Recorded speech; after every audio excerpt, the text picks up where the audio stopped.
Hello everybody. I participated last November at the Safer Internet Forum, and a lot of you put questions, to us. Here they have arrived now, and I'm ready to answer them for you now. So shall I take the first question?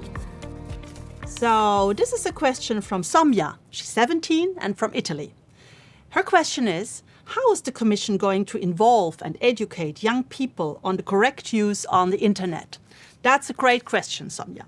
That's really something that we are really aiming at doing because, of course, we want to work with the young people, with the minors, when doing the right things to make the internet safer and your online environment and your online experience safer.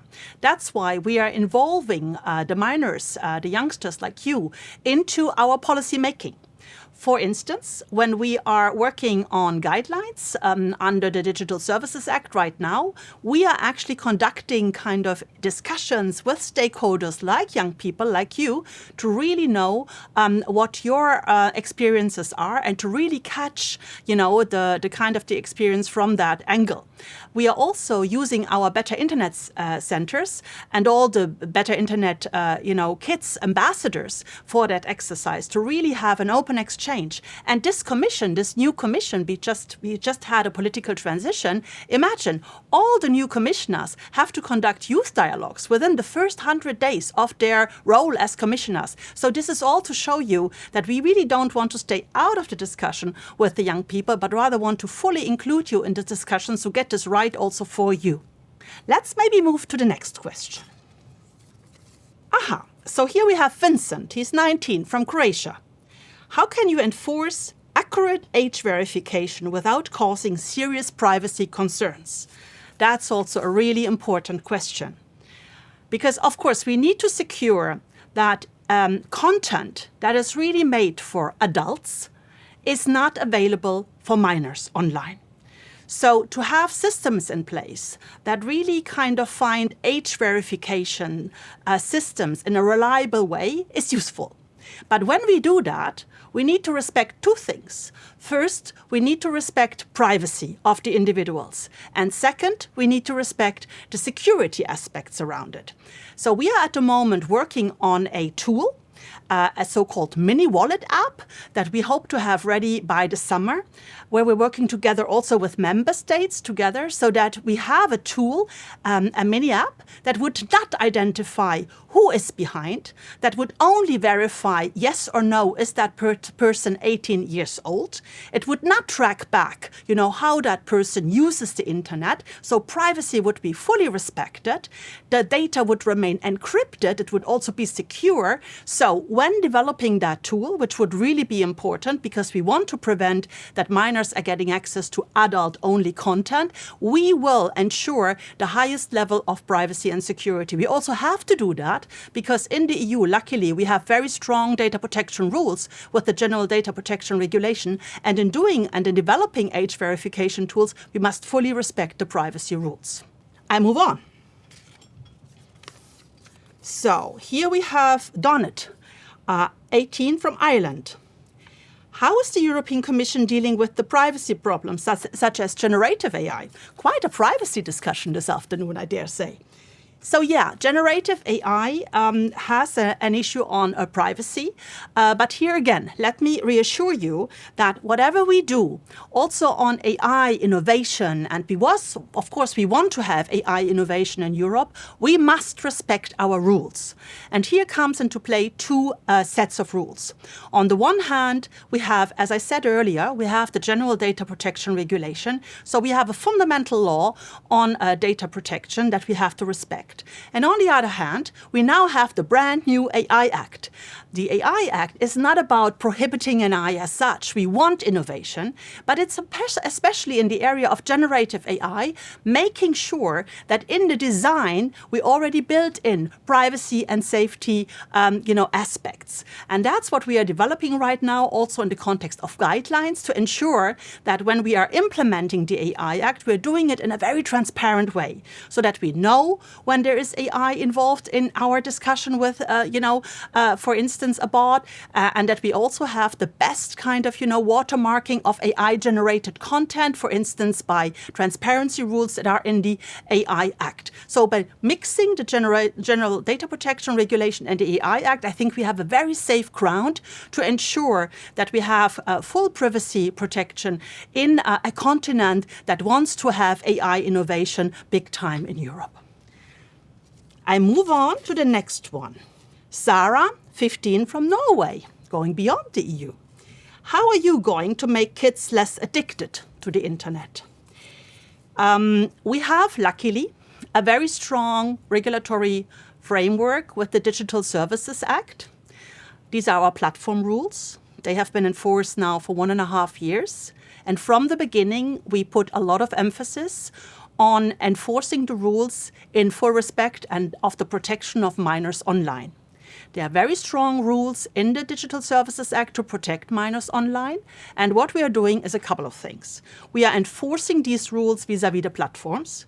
So, for instance, vis-à-vis TikTok, vis-à-vis Instagram, vis-à-vis kind of a lot of the platforms who are used a lot by minors, we have opened cases against them when we saw that what they are doing to mitigate the risks that they create for minors is not sufficiently effective for us. So, for instance, in the case of TikTok, we had an issue about their addictive design, and we are looking in the enforcement action into that. But then we discovered, imagine, that on top of that, they wanted to roll out a program that was called TikTok Lite, that would have been a reward system that would have deepened the addictive design even more. And we were very puzzled by that, because we had already said to them, you really have to get better on your kind of design of your system. But on top of that, they wanted to have that, new system in place. So we said, look, this is becoming really dangerous. And we played with interim measures. This is a tool that we can use. And guess what?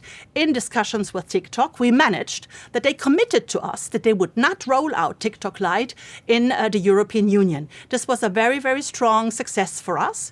At the same time, we are also now developing guidelines to make also clearer for platforms what we expect from them in terms of age assurance designs on their platforms.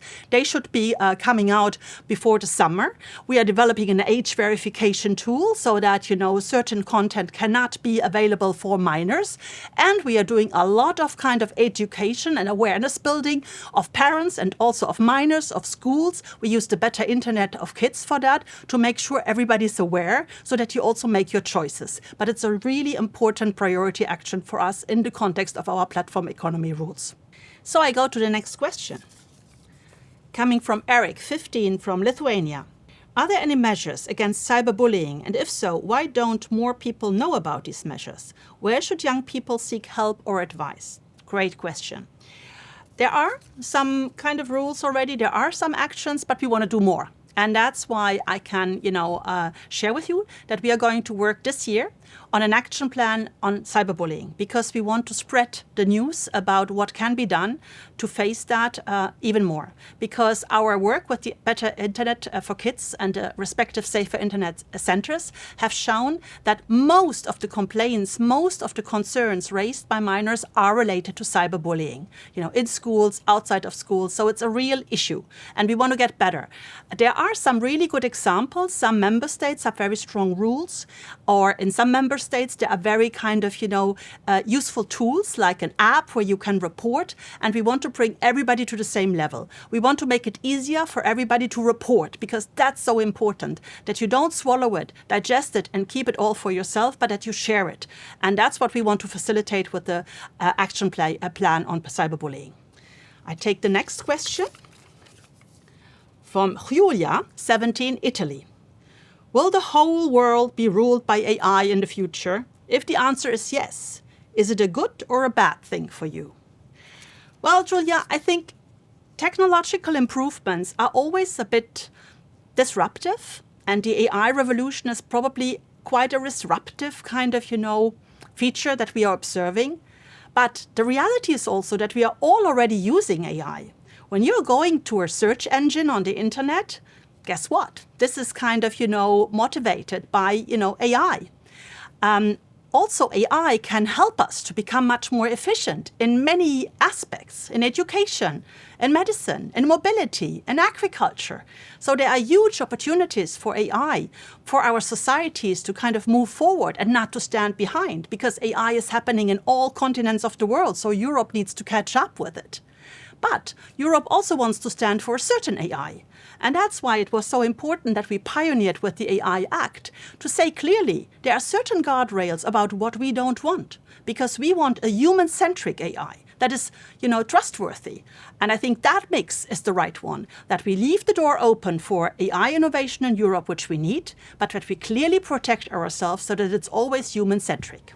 Thanks for all these great questions. This is not the end of that. This was only the beginning of our conversation that we want to continue with you.